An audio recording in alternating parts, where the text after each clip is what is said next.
Salut à tous! Aujourd'hui, j'ai envie de vous parler d'un sujet assez délicat qui est celui de la passion. La passion.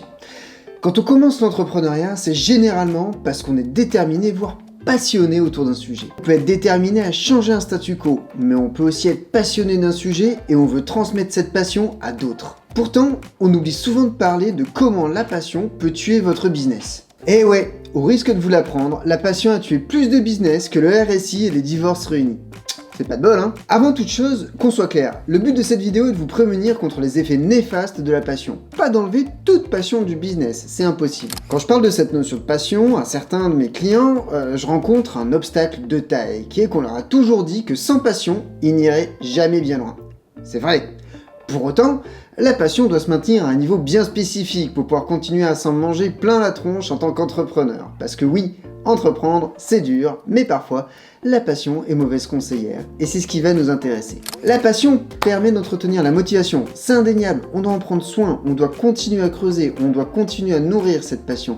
Il n'y a pas de débat là-dessus, et je vais pas traîner trop longtemps sur ça. En revanche, trop de passion va tuer votre business de moins 3 manières différentes, et on va voir ça. On va surtout voir comment mettre la passion à la meilleure place possible, parce que c'est ça qui va vous intéresser. La première manière dont la passion peut tuer votre business, c'est tout simplement dans la structuration de ce dernier. Quand on réfléchit en termes de passion, on oublie un détail, c'est que la passion va nous permettre d'alimenter notre motivation, mais pas nécessairement notre compte en banque. Au risque de passer pour une personne bassement matérialiste, clairement, cette notion de rémunération et de compte en banque a sa place en entrepreneuriat. Et si vous ne le savez pas, vous allez très bientôt l'apprendre. Quand on entreprend avec trop de passion dès le début, il va se passer quelque chose de simple. C'est qu'on va considérer à un moment que ça sera rentable, genre dans le futur, et qu'on a juste besoin de serrer les dents et de se serrer la ceinture pendant quelques temps. Rien n'est plus faux. En fait, si on regarde les boîtes qui ont réfléchi à la viabilité en se disant « ouais, on verra plus tard », elles sont quelques-unes à avoir réussi, et énormément à s'être éclatées au sol. Cette notion-là est très vraie lorsqu'il s'agit de freelance et on va dire d'économie traditionnelle.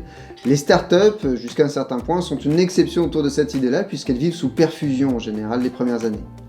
Évidemment, entreprendre c'est une passion, c'est très bien, il va falloir aussi mettre une dose de réalisme dans cette passion. Structurer rapidement l'aspect économique de l'entreprise pour que l'aspect passion puisse vivre pleinement et sans se questionner sur l'aspect survie.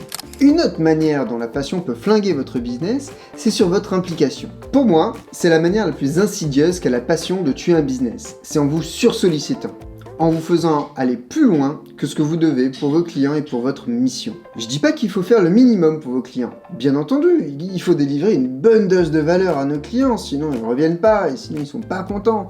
Je dis simplement qu'il est utile de trouver un équilibre dans comment on fait et surtout dans comment est-ce qu'on va se reposer, se ressourcer au milieu de tout ça. Quand on ne prend pas le dessus sur notre passion, il se passe quoi? On a des personnes qui vont rallonger les heures de travail, qui ont oublié de facturer, qui vont vraiment à un moment s'enfoncer dans cette passion sans nécessairement réfléchir aux implications matérielles, émotionnelles, motivationnelles que ça va avoir. Et là, on est vraiment dans la merde. Parce qu'on est face à un chef d'entreprise qui va très vite griller, qui va finir en burn-out parce que justement, il y a un moment où la passion a ses limites, la motivation aussi, et où la bonne volonté des clients également. Enfin, cerise sur le gâteau, la passion peut flinguer un business d'une manière très simple, c'est en vous empêchant de voir qu'il est temps de changer. Personne n'aime parler de ça. De savoir quand est-ce qu'on doit arrêter une entreprise, un projet, une manière de faire, un process, un produit, peu importe. Pourtant, c'est très important de voir que la passion a son mot à dire là-dedans et qu'en général, elle est mauvaise conseillère sur ce point-là. Parmi mes clients, parmi les personnes qui m'inspirent régulièrement, cette idée-là, elle est là. Alors évidemment, ça ne veut pas dire qu'on doit être en permanence froid et analytique face à un business.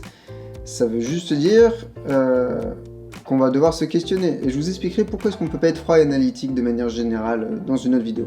Ce qui va compter aujourd'hui, c'est de voir que si on n'écoute pas notre passion dans notre manière de créer et de mener un business, on va vite, très vite finir mal et dans un endroit où peu de gens finissent intacts. Alors du coup, comment on fait? Comment on fait pour créer une entreprise avec la juste place de la passion dedans?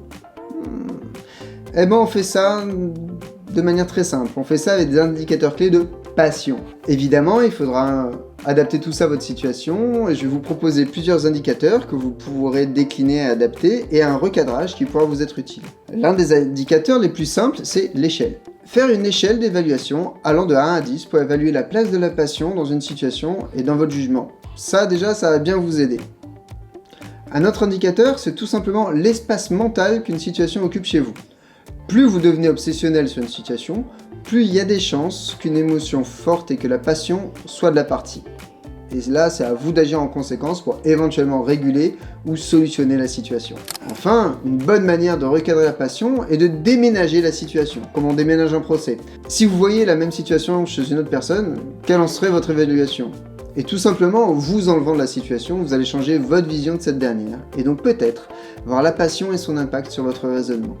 Du coup, vous pourrez corriger le cap. Allez, je vous laisse sur cette idée, je vous retrouve la semaine prochaine. Bisous!